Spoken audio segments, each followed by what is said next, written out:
que no toca un pelo a los derechos sociales de la ciudadanía, sino todo lo contrario.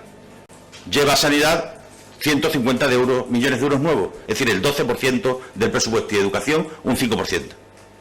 Si hemos sido capaces, reduciendo el global del presupuesto, llevar a las políticas sociales una parte importante de lo que necesitan. Y eso es perfectamente comprensible. Queremos cumplir el objetivo de déficit, pero no lo queremos hacer haciéndole soportar sobre las espaldas de la gente que más lo necesita. Hablando en plata. No son 9 meses, porque lo que no esté ejecutado en octubre es casi imposible de ejecutar. Es decir, lo que no esté comprometido en octubre es difícilmente ejecutable antes de diciembre.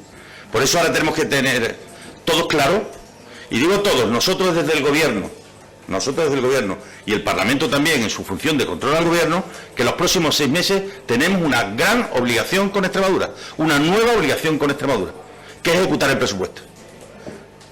Para estos miles de millones de euros que están en el presupuesto, llevarlos a la sociedad extremeña y que podamos seguir creciendo, porque esa es la clave. Si nosotros somos capaces de mantener crecimiento como aquel con el que hemos sido capaces de terminar el año 2015, es decir, del entorno del 3%, si somos capaces de crecer en el 16, en el 17 y en el 18, Extremadura podrá estar haciendo en el año 18 unos presupuestos creciendo y habiendo cumplido con Bruselas y habiendo cumplido sus obligaciones con el Gobierno de España. Y ese es mi compromiso, lo dije desde el primer día. Para todos aquellos que nos acusan, lo que estamos haciendo es cumplir nuestros compromisos y al mismo tiempo que cuadren las cuentas.